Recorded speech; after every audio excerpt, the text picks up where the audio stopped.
हमारे यहाँ पर एक सूक्त आता है, कलो चंडी विनायक, यानी कलयुग में चंडी यानी भगवती देवी दुर्गा और विनायक यानी प्रथम पूज्य परमाराध्य गजानन जी महाराज गणेश जी की पूजा करने से व्यक्ति का मनोवांछित जो भी उसकी कामना हो, जो भी उसकी इच्छा हो, ये दोनों देवता कलयुग के प्रधान देवता है और उनकी कामनाओं को तुरंत पूरा कर देते हैं। इनमें भी अगर हम भगवती जगदम्बिका दुर्गा शेरावाली, चाहे जिस भी नाम से आप कहिए, शैलपुत्री से लेकर के सिद्धिदात्री तक 9 और नाम जोड़ दीजिए, दुर्गा चालीसा है, दुर्गा सहस्त्र नामावली है, तो दुर्गा के भगवती के अनेक नाम हैं। चाहे किसी भी नाम से आप पुकारिए, यह देवी का मुख्य कार्य है अपने भक्तों की रक्षा करना।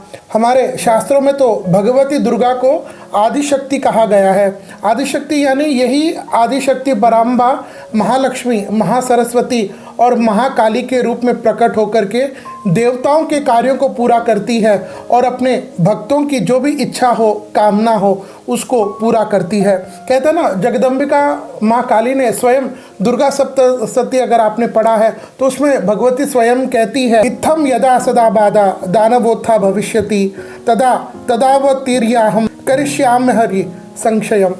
देवी स्वयं कहती है कि मैं अपने भक्तों की चिंता करती हूँ, अपने भक्तों की रक्षा करती हूँ। इतना ही नहीं, हमारे शास्त्रों में तो देवी दुर्गा को अखिल ब्रह्मांड की प्रसवित्री कहा गया है। शास्त्रकार कहते हैं, और यहाँ तक कि दुर्गा सप्तशती में भी लिखा हुआ है, सैव विश्व प्रसूयते, यानी ये सारा जो ब्रह्मांड है ये देवी के गर्भ से ही उत्पन्न हुआ है। अस्तु भगवती जगदम्बिका अपने भक्तों की उनकी आयु को पूरा करती है, उनकी कामनाओं को पूरा करती है, उनकी जो मनोकामना है उनको देती है। इन्हीं देवी की आराधना का, पूजा का शुभ समय होता है नवरात्रि। देखिए, नवरात्रि साल में 4 बार आती है, 2 बार प्रकट, 2 बार गुप्त रूप से। जो गुप्त रूप से आती है वह तो माघ और आषाढ़ के महीने में, और जो प्रकट है वह चैत्र और शारद अश्विन के महीने में। अश्विन के महीने में आने वाले शारदीय नवरात्रि कहते हैं, यह अधिकतर लोगों में ज़्यादा प्रसिद्ध है। तो इस शारदीय नवरात्रि में लोग नाना प्रकार से माता रानी की सेवा करते हैं, पूजा करते हैं, उनको मनाते हैं। घट स्थापना काफ़ी लोगों के घर में होती है। फिर लोग नवरात्रि 9 दिन अखंड माता रानी का व्रत रखते हैं, फिर विजयदशमी के दिन पारना करते हैं। इसके अलावा अपनी भक्ति अनुसार, अपनी श्रद्धा अनुसार, अपनी आर्थिक पारिवारिक परिस्थिति अनुसार लोग माता रानी की पूजा भी करते हैं। कई लोग मैंने देखा है प्रतिदिन उनके घर में पंडित जी आकर के दुर्गा सप्तशती के पाठ करते हैं और जितनी उनके हो सके आहुति करते हैं, हवन भी करवाते हैं। तो ये सारे कार्य देवी को बहुत प्रिय लगने वाले हैं। इनमें भी देवी पुराण का अगर हम देवी भागवत का अध्ययन कर पाए 9 दिनों में तो वह तो परम श्रेष्ठ है। अस्तु, अब हम बात करते हैं साल 2024 में यह शारदीय नवरात्रि कब प्रारंभ होगी, कब समाप्त होगी। इसके अलावा इस वीडियो में आप यह भी जानेंगे कि शारदीय नवरात्रि में देवी की घट स्थापना का सर्वश्रेष्ठ शास्त्रोक्त मुहूर्त कौन सा रहेगा। उसके अलावा नवरात्रि के 9 दिनों में किस दिन यानी किस तारीख को देवी के किस स्वरूप की पूजा करनी चाहिए, उन्हें कौन सा रंग प्रिय है, उन्हें कौन सा प्रसाद भोग चढ़ाना चाहिए और कौन सा ग्रह उनके अंडर आता है, साथ में उनका प्रिय मंत्र क्या है, इन सबको हम विस्तार से जानेंगे। आइए सर्वप्रथम हम ये समझते हैं कि साल 2024 में ये शारदीय नवरात्रि कब प्रारंभ हो जाएगी। तो शारदीय नवरात्रि प्रारंभ होगी प्रतिपदा 3 अक्टूबर 2024 को और यह शारदीय नवरात्रि समाप्त होगी महानवमी 11 अक्टूबर 2024 को। अब जब हम प्रतिपदा को माता रानी की घट की स्थापना करते हैं तो उस दिन प्रतिपदा तिथि कब प्रारंभ होगी और कब समाप्त होगी उसको समझते हैं।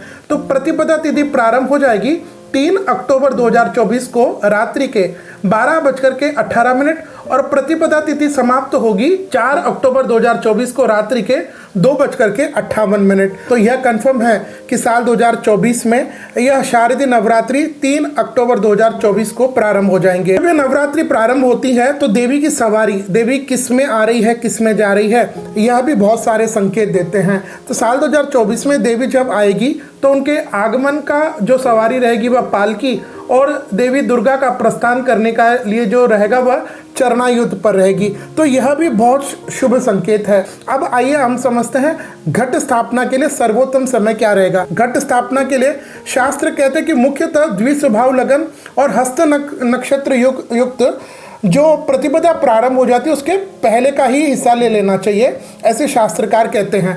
तो साल 2024 में यह घट स्थापना का शुभ पावन समय रहेगा। विक्रम संवत 2081 आश्विन मास के शुक्ल पक्ष की प्रतिपदा तिथि गुरुवार 3 अक्टूबर 2024 को हस्त नक्षत्र में प्रातः 6:09 से 7:05, और यह अगर चूक जाए तो इसके बाद घट स्थापना के लिए शुभ मुहूर्त रहेगा अभिजीत विजय मुहूर्त प्रातः 11:47 से 12:31 तक आप घट की स्थापना कर सकते हैं। इसके बाद अपराह्न काल प्रारंभ हो जाते तो वो उतना शुभ नहीं रहता।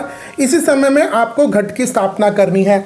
अगर आप घट की स्थापना कर रहे तो एक जो काफ़ी लोगों के मन में एक शंका होती है उसको मैं बताऊं कि अगर आपके घर में मान लीजिए किसी के आप प्रसव है, कोई विमेन, कोई लड़की, आपकी माताजी बहन कोई भी अगर प्रेग्नेंट है तो वो घट की स्थापना कर सकती है क्या। देखिए, अगर आपको लगता है प्रेग्नेंट है तो घट की स्थापना करने में कोई दिक्कत नहीं, लेकिन आपको ये लगता है कि इन नवरात्रि में किसी एक दिन में अगर माता रानी की कृपा से उनके यहाँ गर्भ अगर का जन्म हो गया तब क्या हो जाएगा कि आप मान लीजिए चौथे दिन तक, 5वें दिन तक तो आपने मान लीजिए 5वें दिन तक आपने माता रानी की घट स्थापना की। अब 5वें दिन अगर सायंकाल या छठे दिन हो गया तो वहाँ से फिर आप पूजा को कंटिन्यू नहीं कर सकते। तब आपको किसी को कह करके, अपने परिवार के किसी को व्यक्ति को कह करके आपको उस पूजा का जो स्थान रहता है उसको शुद्ध करके घट की जो आपने स्थापना की है उसको विसर्जन कर देना चाहिए। व्रत आप भले कंटिन्यू करें। इसके अलावा अगर मान लीजिए कल अगर घट स्थापना है, नवरात्रि है, 3 तारीख है और 1 दिन 2 दिन पहले किसी के यहाँ पर कोई जन्म हुआ है या किसी की मृत्यु हुई है घट स्थापना से पहले, तब भी आपको व्रत नहीं करना चाहिए क्योंकि घर में सूतक होता है। अब आप सूतक होता है तो कई लोग ये बात कहेंगे, महाराज जी हम पूजा नहीं करेंगे लेकिन हम अपनी बहन, बेटी या पंडित जी किसी से कह करके तो करवा सकते हैं ना। कारण कि भले ही आपकी बहन, बेटी सवासनी या पंडित जी करे, लेकिन स्थान किसका होगा? आपका स्थान होगा ना। घर तो आपका है ना। चलो अगर आप घर में भी नहीं, मंदिर में करवा लोगे, आपके घर में अशुद्धि है तो, लेकिन नाम और गोत्र आपके घर में किसी का जन्म या मृत्यु हुआ है तो जब तक वह शुद्ध नहीं होता 10 रात्रि तक, तब तक आपका गोत्र और आपका नाम अशुद्ध रहता है। तो ऐसी अशुद्ध अवस्था में मन को झूठा तसल्ली, शांति देने के लिए ऐसा अपराध न करें। तो देखिए, बाकी माता रानी भी जानती है कि आपके परिवार में ऐसी परिस्थिति है तो आप कैसे घट की स्थापना करेंगे, तो वो भी आप पर उतनी कृपा रखेगी। इस समय आप अधिकाधिक, अगर आपके घर में सुआ है या सूतक है तो फिजिकल पूजा न कर करके, प्रैक्टिकल पूजा न कर करके माता रानी के मानसिक नाम को आप जप सकते हैं। माता रानी के स्तोत्र अगर आपको कंठस्थ है तो उनका आप पाठ कर सकते हैं। आइए अब हम बात करते हैं साल 2024 में शैलपुत्री से लेकर के सिद्धिदात्री तक ये जो माता रानी के 9 रूप है, इनकी किस दिन, किस तारीख को, किस देवी की पूजा होगी। नवरात्रि का पहला दिन रहेगा गुरुवार 3 अक्टूबर 2024। इस दिन माता रानी के शैलपुत्री का स्वरूप की पूजा होगी। संस्कृत में अगर आप समझें तो शैल का अर्थ पर्वत होता है, जिसके कारण देवी को पर्वत की पुत्री अर्थात शैलपुत्री के नाम से भी जाना जाता है। तो नवरात्रि के प्रतिदिन माँ शैलपुत्री को प्रसाद के रूप में आप देसी घी का प्रसाद अर्पित करिएगा। और माता रानी के शैलपुत्री देवी के अंडर में शासनाधीन ग्रह व चंद्रमा होते हैं। इस दिन देवी को रंग पीला है तो आप पीले रंग की वस्त्र माता रानी को अर्पित कर सकते हैं, या आप स्वयं भी पीला रंग की साड़ी है, वस्त्र धारण करें तो देवी आप पर प्रसन्न होंगी। और इस दिन देवी का मंत्र ओम देवी शैलपुत्री नमः, यह माता रानी के प्रथम दिन शैलपुत्री स्वरूप की पूजा होती है। इसके बाद नवरात्रि के दूसरे दिन, नवरात्रि का दूसरा दिन शुक्रवार 4 अक्टूबर 2024 को, इस दिन देवी ब्रह्मचारिणी के स्वरूप होती है। तो नवरात्रि के दूसरे दिन जब माता रानी का ब्रह्मचारिणी का स्वरूप होता है तब उन्हें भोग में हम शक्कर और पंचामृत माता रानी को अर्पित करना चाहिए। ऐसे कहते हैं नवरात्रि के दूसरे दिन माता रानी को शक्कर और पंचामृत का भोग अर्पित करने से हमारा भी स्वास्थ्य अच्छा रहता है। और ब्रह्मचारिणी देवी के अंतर्गत शासनाधीन ग्रह मंगल होते हैं। देवी को हरा रंग प्रिय है और देवी का मंत्र है ओम देवी ब्रह्मचारिणी नमः। तो यह नवरात्रि का दूसरा दिन। अब साल 2024 में नवरात्रि का तीसरा दिन रहेगा शनिवार 5 अक्टूबर 2024। इस दिन देवी के चंद्र घंटा स्वरूप की पूजा होती है। हमें प्रसाद के रूप में दूध या खीर का प्रसाद अर्पण करना चाहिए।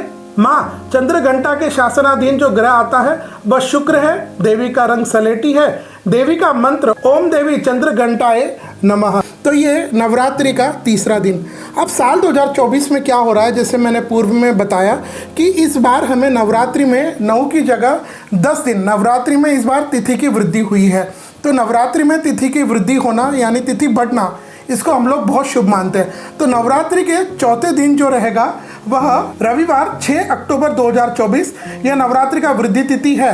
तो इस दिन आपको अपने मन में जो माता रानी के जिस स्वरूप को आपको ज़्यादा प्रिय लगता है, 9 रूपों को छोड़ करके उनकी आप इस दिन पूजा कर सकते हैं। तो यह नवरात्रि का वैसे वृद्धि वाला चौथा दिन है, लेकिन मूल नवरात्रि का चौथा दिन रहेगा सोमवार 7 अक्टूबर 2024। तो नवरात्रि के चौथे दिन हम माँ कुष्मांडा की पूजा करते हैं और इस दिन इनको प्रसाद के रूप में आप मालपुए, बहुत प्रिय है माता रानी को, तो मालपुए का प्रसाद आप माता रानी को बांटें और स्वयं माता रानी को अर्पित करें। आप स्वयं भी ले सकते हैं। और माँ कुष्मांडा के शासनाधीन जो ग्रह आता है वह सूर्य है। देवी का रंग सफ़ेद है और देवी का मंत्र ओम कुष्मांडाए नमः। तो ये नवरात्रि के चौथे दिन। इसके बाद नवरात्रि का 5वां दिन साल 2024 में रहेगा मंगलवार 8 अक्टूबर 2024। इस दिन माता रानी के स्कंद माता का, तो उन्हें प्रसाद के रूप में आप फल चढ़ा सकते हैं जिसमें केले का भोग लगाया जाता है और केले का भोग लगाने से हमारे शारीरिक रोगों से हमें मुक्ति मिलती है। नवरात्रि के 5वें दिन स्कंद माता की जब हम पूजा करते हैं तो देवी के शासनाधीन ग्रह बुध होते हैं। देवी का रंग इस दिन लाल उनको प्रिय है और देवी का मंत्र ओम देवी स्कंद माताए नमः। तो यह नवरात्रि का 5वां दिन। तो इसके बाद नवरात्रि का 6ठा दिन। छठे दिन माता रानी के कात्यायनी स्वरूप की पूजा होती है। वृंदावन में माता रानी की शक्तिपीठ कात्यायनी भी विराजमान है। अगर आपको नवरात्रि या किसी भी समय जब आप वृंदावन जाओ और विशेष करके अगर आप देवी की उपासना करते हैं तो यह वृंदावन का कात्यायनी मंदिर अवश्य दर्शन करें। अस्तु नवरात्रि के छठे दिन जब हम कात्यायनी स्वरूप की पूजा करते हैं तो इस दिन माता रानी को प्रसाद के रूप में शहद चढ़ाया जाता है और इनके शासनाधीन ग्रह बृहस्पति होते हैं। देवी का प्रिय रंग गहरा नीला होता है और देवी का प्रिय मंत्र ओम देवी कात्यायन्यै नमः, यह उनका मंत्र है। इसके बाद नवरात्रि का 7वां दिन। 7वें दिन माता रानी के कालरात्रि स्वरूप की यह पिक्चर आप देखिए, कितनी माता रानी सुंदर प्रिय लेकिन उग्र भी तो दिख रही है। तो 7वें दिन माता रानी की जब हम कालरात्रि स्वरूप की पूजा करते हैं उस समय उन्हें हमें प्रसाद के रूप में गुड़ से बना प्रसाद माता रानी को अर्पित करना चाहिए। माँ जब कालरात्रि का रूप धारण करती है तब उनके शासनाधीन ग्रह शनि होते हैं। देवी का रंग गुलाबी होता है। देवी का मंत्र ओम देवी कालरात्रि नमः, यह इनका मंत्र है। इसके बाद नवरात्रि का 8वां दिन। लेकिन साल 2024 में 8वां दिन और 9वां दिन एक साथ आपको एक ही दिन माता रानी के 2 स्वरूपों की पूजा करना है, क्योंकि इस दिन को दोपहर के 12:07 तक तो अष्टमी रहेगी, उसके बाद नवमी रहेगी। तो आपको 12:07 तक देवी के 8वें स्वरूप की पूजा करनी है और 12:07 के बाद देवी के 9वां रूप सिद्धिदात्री की पूजा करेंगे। जब नवरात्रि में हम माता रानी की महाअष्टमी आती है तो साल 2024 में यह अष्टम स्वरूप अष्टमी तिथि यह रहेगी शुक्रवार 11 अक्टूबर 2024 और नवरात्रि के 8वें दिन उन्हें प्रसाद के रूप में नारियल अर्पित करना चाहिए। अष्टमी के दिन माँ को नारियल का हमें गोला चढ़ा सकते हैं। अष्टमी के दिन माता रानी जब महागौरी का स्वरूप धारण करती है तब उनके शासनाधीन ग्रह राहु होते हैं। इस दिन देवी को गुलाबी रंग प्रिय है। देवी का मंत्र ओम देवी महागौरी नमः। अब देखिए काफ़ी लोग, क्योंकि अष्टमी है तो इस दिन बहुत लोगों के यहाँ घर में विसर्जन भी होता है। बहुत लोग कन्या पूजन करते हैं अष्टमी तक।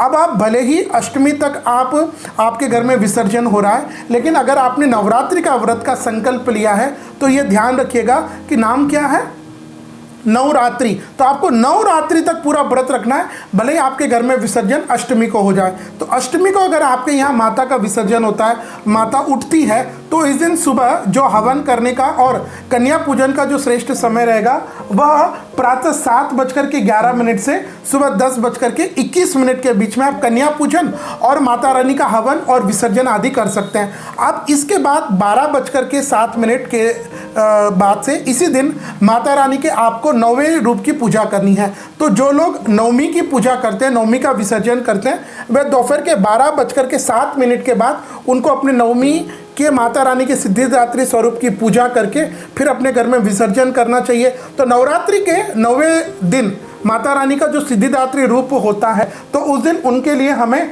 प्रसाद के रूप में तिल या तिल से बनी पदार्थों का प्रसाद हम अर्पित करें। नवरात्रि के 9वें दिन माता रानी के जब सिद्धिदात्री स्वरूप होता है तो उनके शासनाधीन ग्रह केतु होते हैं और देवी को प्रिय रंग मोर वाला हरा रंग होता है। देवी का मंत्र ओम देवी सिद्धिदात्री नमः। अब आप इस दिन नवरात्रि के 8वें ही लेकिन 12:07 के बाद 9वां दिन जब लग चुका होगा, तब अगर आप माता रानी के कन्या पूजन या फिर विसर्जन हवन करना चाहते हैं नवमी से संबंधित, वह आपको करना है दोपहर के 12:11 से 1:21। तो ये नवरात्रि के 9 दिन हुए। अब यहाँ तक तो आपको व्रत करना है, लेकिन 10वां दिन सबसे फलदायी और सबसे चमत्कारिक और फलदायी इसलिए क्योंकि नवरात्रि का 10वां दिन होता है पारना वाला दिन, विजयदशमी वाला दिन। तो साल 2024 में जब आप नवरात्रि के 9 दिन पूजा करेंगे, व्रत करेंगे, जिस दिन आपको आपका व्रत खोलना है वह साल 2024 में रहेगा शनिवार 12 अक्टूबर 2024 को, और पारने के लिए प्रातः 10:58 के बाद आप देवी को भोग लगा करके उसके बाद स्वयं अपना व्रत खोल सकते हैं। और इस दिन विजयदशमी भी रहेगा। अब विजयदशमी की पूजा आयुध आदि मेरा अलग से वीडियो रहेगा, उसको आप देख सकते हैं। तो ये था साल 2024 में नवरात्रि की, शारदीय नवरात्रि की घट स्थापना, किस दिन देवी की किस पूजा की स्वरूप हो, और ये मैंने अपने शास्त्रीय विधि आपके समक्ष रखी। आपसे प्रार्थना है कि इस बार जो नवरात्रि का योग आया है, जैसे मैंने बताया कि एक वृद्धि तिथि हुई है और बहुत सारे सर्वासिद्धि योग भी आ रहे हैं, तो बहुत कम मिलता है जब ऐसा योग होता है। तो ऐसा योग जब हमारे माता रानी की कृपा से हमें मिले तो हमें अपने घर में देवी पुराण का वाचन करवाना चाहिए। कोई पंडित जी आपके घर में प्रतिदिन आकर के देवी भागवत की कथा करे, ये 9 दिन में वो पूजा हो जाए। नवान पारायण आप पाठ करवा सकते हैं, श्रीमद् भागवत कथा आप उसका पाठ करवा सकते हैं। जितना आप जो पुराणों का अध्ययन करते हैं उसका फल बहुत ज़्यादा होता है। तो यह साल 2024 में शारदीय नवरात्रि का निष्कर्ष निर्णय था। आप सभी के ऊपर मेरी जगदम्बा भवानी आदिशक्ति पराम्बरा माँ दुर्गा की कृपा आप पर, आपके परिवार पर, हमारे सनातन धर्म पर और हमारे अखंड हिंदू राष्ट्र भारत पर हमेशा रहे, ऐसी प्रार्थना मैं माता रानी से करता हूँ। जय माता दी।